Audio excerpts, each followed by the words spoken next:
കാമേശകുമാരനോട് ഭാര്യയും ആശാനും ക്ഷമിച്ചിരിക്കുന്നു. അതുകൊണ്ട് എല്ലാവരും പിരിഞ്ഞു പോകണം. ആരും ഇനി ഇതൊന്നും പറയരുത്.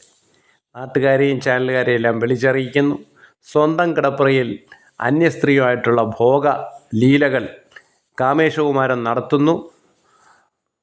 ആശാൻ്റെ വീട്ടിൽ വിളിക്കുന്നു. ഈ ജഗ പുക. ഇതേ കാമേശകുമാരൻ്റെ ഈ ലീലകൾ പണ്ടൊരു മുഖ്യമന്ത്രി അടുത്ത് പരാതിയായിട്ട് എത്തിയപ്പോൾ അന്ന് അതിനെതിരെ കേരളം സ്തംഭിപ്പിച്ച ആശാൻ അനക്കമില്ല. ആശാൻ ഇനി മിണ്ടില്ല. ഒരാഴ്ച കഴിഞ്ഞ് മിണ്ടും. ഒരു പുലികൾക്കും അനക്കമില്ല. പക്ഷേ ഇപ്പോൾ എല്ലാം കോംപ്ലിമെൻസ് ആക്കി.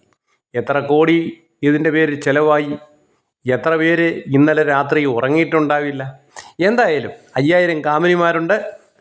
അതുകൊണ്ട് ധർമ്മപത്നിയായാലും എല്ലാവരും പത്തനംതിട്ടയിലെത്തി ഈ കാമിനിമാരെയും കൂടെ അനുഗ്രഹിക്കുക. ആശാനും അതുപോലെ തന്നെ ഈ കാമേഷ് കുമാരനും അവരുടെ കരങ്ങൾക്ക് വീണ്ടും വീണ്ടും ശക്തി കൂട്ടുക, ഒരു ബൂസ്റ്റായി മാറട്ടെ.